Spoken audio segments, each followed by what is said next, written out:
A Ásia é o maior continente em termos territoriais, mas também é o maior continente em termos populacionais. E podemos dizer que a imensa variedade de climas, vegetações e paisagem que encontramos também se reflete, na grande diversidade étnica, linguística, religiosa e cultural. A maior parte da população mundial está concentrada na Ásia, como podemos observar no gráfico, com 61%, seguido da África, com 14% da população mundial. Depois vemos as Américas, América anglo-saxônica com 5% e América Latina com 9%, totalizando 14%, e Europa 11%. A população da Oceania é tão pequena que, em termos quantitativos, não aparece. Vamos olhar em termos absolutos. A Ásia tem 4,4 bilhões de pessoas, a África 1,4, a América 1 bilhão, a Europa 741 milhões, a Oceania 37 milhões de habitantes e a Antártida não possui nenhum habitante. Pois, esse continente é apenas um campo de pesquisa. As pessoas que estão ali são pesquisadores e militares, de países que têm estação de pesquisa no continente. A maior parte da população asiática está concentrada em 2 países: China, com 1,4 bilhões de habitantes, e Índia, com 1,3 bilhões. Em termos étnicos, encontramos na Ásia caucasianos, principalmente no território russo, de vermelho, e também no Oriente Médio, que aparece de amarelo. Encontramos mongoloide, e especialmente na porção oriental e na parte insular. A porção oriental aparece no mapa na cor laranja, e encontramos também negroides, especialmente no sudeste asiático e no sul da Índia, que aparece na cor roxa. Então, há uma variedade étnica muito grande, especialmente porque há diversos mestiços. No que tange aos idiomas falados, o mandarim, língua chinesa, é o idioma mais falado no mundo. Temos também na Ásia o hindi, que é falado na Índia, o árabe, que é falado aí na Península Arábica e também no Paquistão, o japonês, que se concentra no Japão, e há também a presença de língua inglesa, especialmente na região conhecida como Indochina, e também na Índia e no Paquistão, o quantitativo populacional que fala inglês é elevado, pois ali até 1948 era as Índias Britânicas, era colônia britânica, então ficou essa herança cultural muito forte. A variedade religiosa também é muito grande. Vemos aí a cidade de Meca, sagrada para os islâmicos. Essa religião está presente em grande parte do Oriente Médio, também no Paquistão e em Bangladesh. E é uma religião que ganha uma importância política, pois no Oriente Médio, muitos governos, o chefe religioso é também o chefe político. O hinduísmo, ele está presente na Índia e é uma religião politeísta. A Índia, que também adota o sistema de castas, que é uma estratificação social, e a casta, onde a pessoa nasce, determina também que profissões ela vai poder ter, se ela vai poder entrar no templo religioso, se ela poderá se banhar nas águas do rio Ganges, que é considerado sagrado para eles. O budismo está presente, como podemos observar, na China, na Tailândia, no Japão, Inclusive, a questão do Tibete, onde Dalai Lama é o chefe religioso, pedindo a separação da China, é uma questão aí que corre o mundo, e muito conhecida. Não é apenas a questão religiosa, mas também os recursos estratégicos que tem no Tibete são importantes para a China. Observamos aí, no Japão também o shintoísmo, que é uma religião politeísta, O cristianismo está presente através da Igreja Católica Ortodoxa na Rússia, né? Essa é uma religião que surge após a divisão, né? Após a grande cisma, divisão da Igreja Católica. Então, a Igreja Católica Apostólica Romana, com sede em Roma, né? Tem o Papa como líder, já a Igreja Ortodoxa tem como líder o Patriarca, e há também, né, no Oriente Médio, o judaísmo, no Estado de Israel, né, que foi criado em 1948 como uma consequência também da perseguição que os judeus, né, perseguição e extermínio que os judeus sofreram durante a Segunda Guerra Mundial, né? Territorialmente é um estado bem pequeno.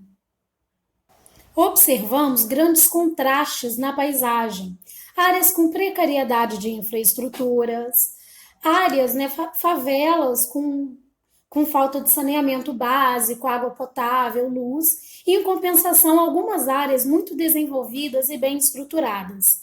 Isso tudo é reflexo, né, da diferença do IDH do continente.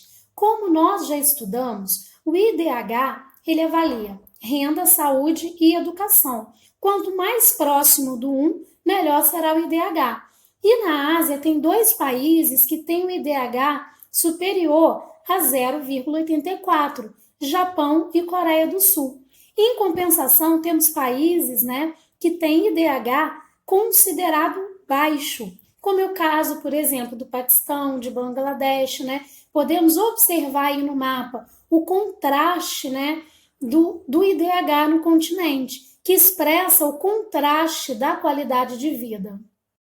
A distribuição da população pelo continente também é bastante desigual.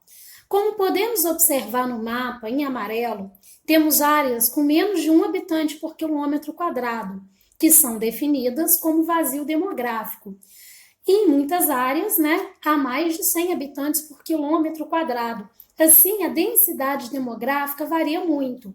Claro, esses vazios, né, estão associados a áreas de clima desértico, onde a ocupação é bem restrita, né? E até mesmo ali o norte do continente, que está no Círculo Polar Ártico, é uma área que tem entre 1 a 10 habitantes por quilômetro quadrado. A área, né, mais densamente povoada do mundo é Hong Kong, a ilha chinesa. Vemos aí, né, os seus apartamentos gaiola. E olhem o interior do apartamento, né? Como que o espaço é extremamente restrito, né? Observem, né? Tudo muito junto e o espaço é multifuncional, né? Vaso sanitário, cozinha, área de serviço, tudo junto. Ali é um dos metros quadrados mais caros do mundo e é uma área que tem cerca de 20 mil habitantes por quilômetro quadrado. No país mais populoso, a China, né, o controle da natalidade é uma realidade, aliás, um controle extremo. Em 1949, quando ocorreu a Revolução Chinesa, né, e a China se tornou um país comunista, Mao Tse-tung chegou ao poder e ele era contra qualquer tipo de controle de natalidade. Ele achava que uma grande população iria transformar a China numa superpotência.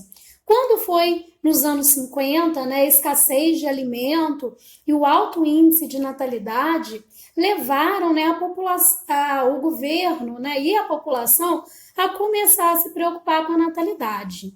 Em 79, após, né, alguns anos após a morte de Mao Tse-tung, foi implantada a política do filho único.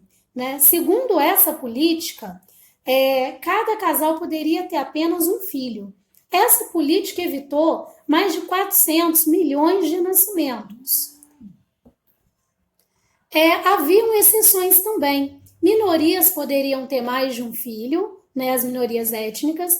E outra coisa também, nas áreas rurais, quando o primeiro filho fosse, né, uma menina, o casal poderia ter um segundo filho para ajudar na mão de obra. Isso daí, né, era punido com multa equivalente a 440 mil reais o segundo filho. Então, os casais, né, evitavam muito ter o segundo filho.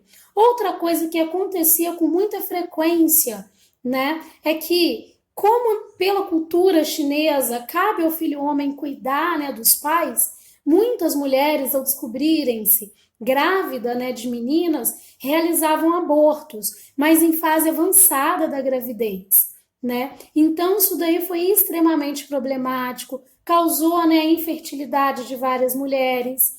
Na China, né, tinham orfanatos apenas com meninas, e isso trouxe várias consequências demográficas para o país. Desde 2015, o governo, né, autorizou o segundo filho. Uma das consequências desse processo tem sido o envelhecimento populacional. Como podemos observar, a população de 15 a 64 anos tende a diminuir a partir de 2020, segundo as projeções.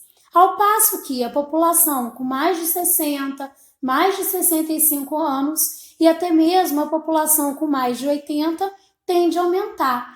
Isso, né, gera falta de mão de obra e também um déficit, né, no sistema previdenciário do país. A segunda consequência é a desigualdade entre gêneros, como podemos observar. De azul, a quantidade de homens e de vermelho, a quantidade de mulheres. Há milhões, né, de homens a mais do que mulheres. E essa tendência tende a se acentuar nas próximas décadas. Isso porque, durante a política do filho único, as famílias, né, valorizavam mais ter filhos, né, do sexo masculino. Grande parte da população asiática se encontra na zona rural. Como podemos observar no gráfico, em 2011, cerca de 55% da população estava no campo. Isso equivale a mais de 2,4 bilhões de habitantes. A projeção é que em 2050 esse percentual seja de 35%. Assim, né, ainda é significativo quantitativo no campo, porém o processo de urbanização tem ocorrido de forma intensa, né, num período muito rápido. E assim tem se formado na Ásia as chamadas megacidades. Constituem megacidades aglomerações urbanas com mais de 10 milhões de habitantes, né? Como podemos observar no mapa, a maioria das megacidades estão localizadas na Ásia. E o problemático disso é que muitas estão em países subdesenvolvidos. Assim, essas megacidades constituem também, né, mega problemas, ou podemos dizer que vivenciam inúmeros problemas decorrentes da urbanização de forma desordenada. É tão intensa a presença das megacidades, né, na Ásia, que ali surgiu, por conta de Tóquio, o termo metacidade, que é a cidade que possui mais de 30 milhões de habitantes.